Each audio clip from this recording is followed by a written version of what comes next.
नमस्कार, राधे राधे। प्रिय दर्शकों, आज मैं बात करूंगा प्रेम में धोखा मिलता हो या फिर विवाह के बाद पति से धोखा मिलता हो। कुंडली में कौन से ग्रह की वजह से, किस दोष में और किस ग्रह की दशा में ये समस्या आ जाती है।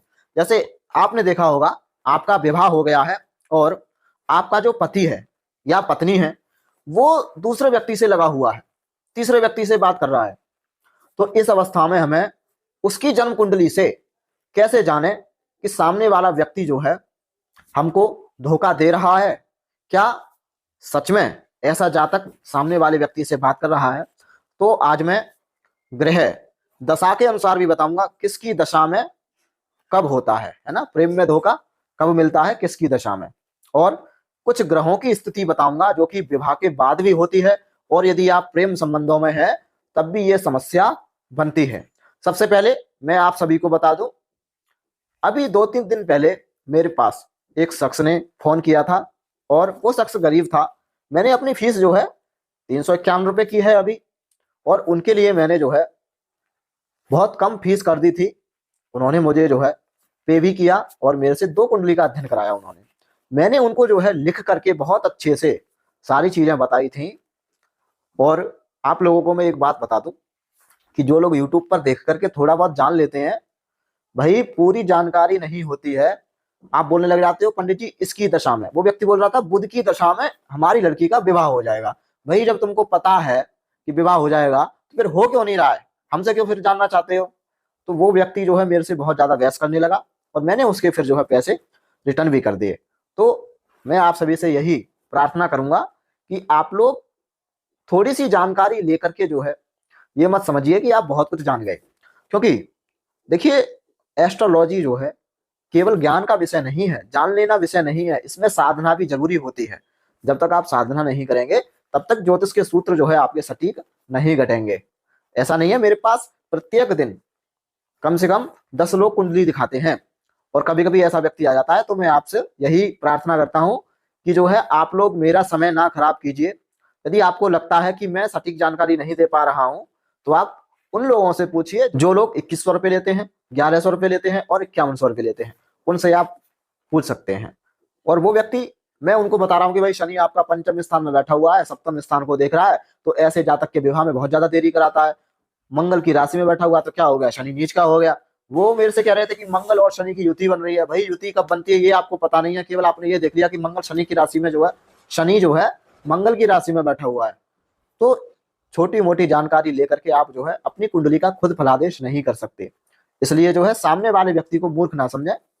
और जो भी लोग अपनी कुंडली का अध्ययन कराना चाहते हैं तो आप लोग अपनी कंफर्म डेट ऑफ बर्थ भेजें, है ना। बहुत सारे लोग होते हैं कि डेट ऑफ बर्थ ही गलत भेज देते हैं और प्रश्न पूछने पर उनका गलत समय जाता है, गलत महादशा में हम गलत चीजें बता देते हैं।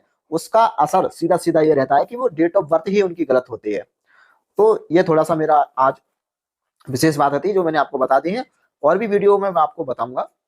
तो अभी हम जानते हैं प्रेम में धोखा, विवाह के बाद धोखा कब और कैसे मिलता है। देखिए कुंडली में, देखिए प्रेम का संबंध जो बनाता है वो बनाता है हमारा पंचम भाव, ठीक है। पंचमेश पंचम भाव का कारक ग्रह।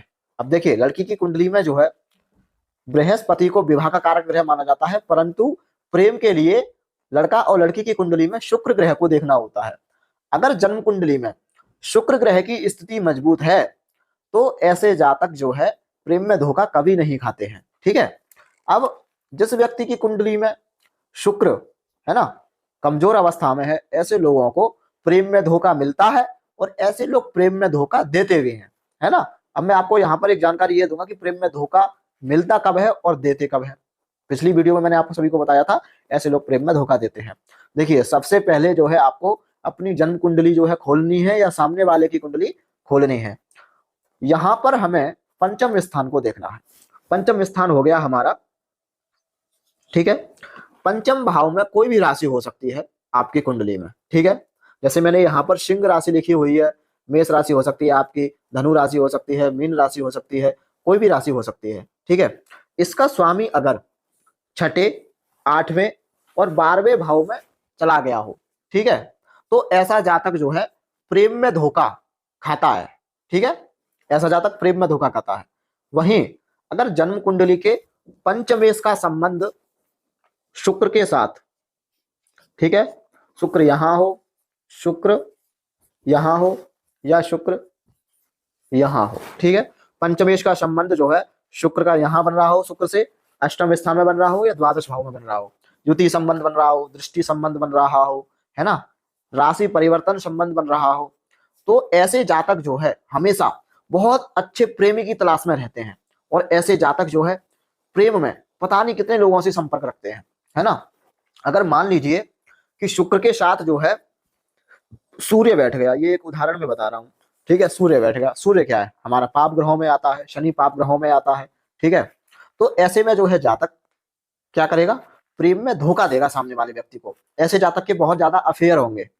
राहु बैठ जाए शुक्र के साथ, है ना, शनि बैठ जाए, ठीक है।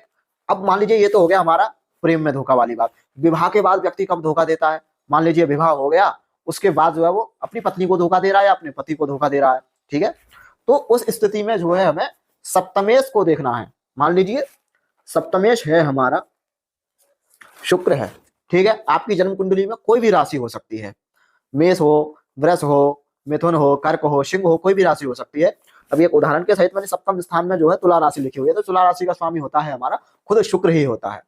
सप्तमेश जो है शुक्र यदि पाप ग्रहों के साथ बैठा हो, जैसे राहु के साथ बैठा हो, शनि के साथ बैठा हो, मंगल के साथ बैठा हो, या संबंध बन रहा हो, दृष्टि संबंध बन रहा हो, है ना, युति संबंध बन रहा हो, एकल दृष्टि संबंध बन रहा हो, राशि परिवर्तन संबंध बन रहा हो, तब भी जो है ऐसा जातक विवाह के बाद अपने पार्टनर को धोखा देगा, ठीक है। ये आपने समझ लिया। सप्तमेश जब भी छठे, आठे या 12वें भाव में जाता है तो ऐसे जातक को विवाह के बाद बहुत ज्यादा परेशानी झेलनी पड़ती है। जैसे मैंने आप सभी को बता चुका हूं, सप्तमेश यदि छठे भाव में जाएगा तो ऐसा जातक अपने पार्टनर को हमेशा शत्रु भाव से देखेगा, शत्रु समझेगा उसे कि ये मेरे लिए कुछ है ही नहीं, ये मेरा हमेशा बुरा चाहता है, मेरा ये कभी अच्छा नहीं चाहता है, अपने घर वालों की ही बात मानता है, मेरी कभी बात नहीं मानता है ना। तो उसके प्रति जो है शत्रु भाव रखेगा। यदि सप्तमेश अष्टम भाव में जाएगा, तो अष्टम में जाएगा तो ऐसे जातक का पार्टनर जो है कोई ना कोई उसको बीमारी लगी रहेगी, रोग बना रहेगा, चिड़चिड़ा रहेगा, है ना।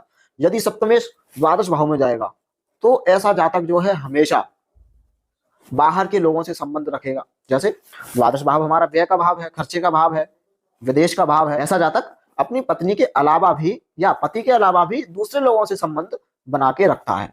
तो ये स्थिति हुई हमारी ग्रहों के अनुसार, भावों के अनुसार, ठीक है। अब यहां पर मैं आपको बता देता हूं, अगर ये स्थिति बहुत ज्यादा खराब है और कुंडली में बृहस्पति, अगर आपको प्रेम में सामने वाला धोखा दे रहा है ना, एक बार दे दिया, है ना, 2 बार दे दिया, अगर मान लीजिए उसके ऊपर गुरु की दशा आ गई, गुरु की प्रत्यंतर दशा आ गई, या गुरु की अंतरदशा आ गई, या गुरु की महादशा आ गई, और गुरु जो है पंचम भाव को देख रहा हो या पंचमेश को देख रहा हो, जैसे यहाँ का पंचमेश सूर्य है, इसको बृहस्पति देख रहा हो, तो ऐसे जातक को बृहस्पति जो है बुद्धि दे देंगे कि भाई तू ऐसा मत कर, सामने वाले जातक को धोखा मत दे। तो ऐसे समय में जो है जातक बुद्धि उसकी ठीक हो जाएगी और सामने वाले व्यक्ति को धोखा नहीं देगा। उसी प्रकार जब कुंडली में सप्तमेश से बृहस्पति संबंध बना रहे हो, सप्तम स्थान को बृहस्पति देख रहे हो, तो बृहस्पति की दृष्टि आप जानते ही हैं 5, 7, 9, ठीक है। बृहस्पति जब यहां पर बैठेंगे तो 7वीं दृष्टि जाएगी, ठीक है। 1, 2, 3, 4, 5 बृहस्पति यहां पर बैठेंगे तो बृहस्पति की 5वीं दृष्टि सप्तम स्थान पर जाएगी, ठीक है। एक यहां पर बृहस्पति बैठेंगे तब इनकी 9वीं दृष्टि जाएगी, ठीक है। तो बृहस्पति अगर आप सामने वाले व्यक्ति की कुंडली में यहां पर बैठा हुआ है तो व्यक्ति के अंदर विवेक आ जाएगा, बुद्धि आ जाएगी, वो आपको धोखा नहीं देगा, धीरे धीरे समझ जाएगा, और बृहस्पति की दशा आ जाएगी तो वो ठीक हो जाएगा, है ना। तो ये स्थिति अगर आपकी कुंडली में बन रही है या सामने वाले की कुंडली में बन रही है, जो मैंने स्थितियां आपको बताई हैं, तो प्रेम में धोखा या विवाह के बाद धोखा ऐसे जातक देते ही देते हैं, है ना। अब मैं आपको बता दूं, जैसे मान लीजिए आपके ऊपर राहु की महादशा चल रही हो या राहु की अंतरदशा चल रही हो, ठीक है, और राहु आपका जो है पंचमेश से संबंध बना रहा हो या सप्तम भाव से संबंध बना रहा हो, तो पंचम भाव से संबंध बनाएगा, तो कहीं ना कहीं जो है राहु, जो आप दोनों लोग प्रेम संबंध में है, उसमें जो तीसरा व्यक्ति आएगा वो राहु की दशा में आता है, ठीक है। और सप्तम भाव से संबंध यदि राहु बना रहा होगा तो पति और पत्नी के बीच में कोई तीसरा व्यक्ति आ जाता है। ये अवस्था जो है राहु की दशा में बनती है, ठीक है। और यदि शुक्र की महादशा हो, अंतरदशा हो, और शुक्र यदि पंचम भाव से संबंध बना रहा हो, है ना, सप्तम भाव से संबंध बना रहा हो, और यदि शुक्र जो है हमारा छठे, 8वें या 12वें स्थान में बैठा हो, तो भी जो है अपनी दशा में क्या करता है, अनेक संबंध बनाता है, अनेक लोगों से जो है संबंध जो है बना लेता है। इस स्थिति में तो आपकी जन्म कुंडली में या आपके पार्टनर की कुंडली में आप जानना चाहते हैं आपको धोखा क्यों मिलता है या आपको धोखा क्यों देता है, धोखा देने वाली जो बात है वो किस प्रकार से ठीक हो सकती है, किस उपाय से ठीक हो सकती है, तो आप मेरे से मात्र 351 रुपए में जान सकते हैं आपका पार्टनर आपको धोखा क्यों दे रहा है या आपको धोखा क्यों मिल रहा है। तो मात्र आप 351 रुपए में जान सकते हैं।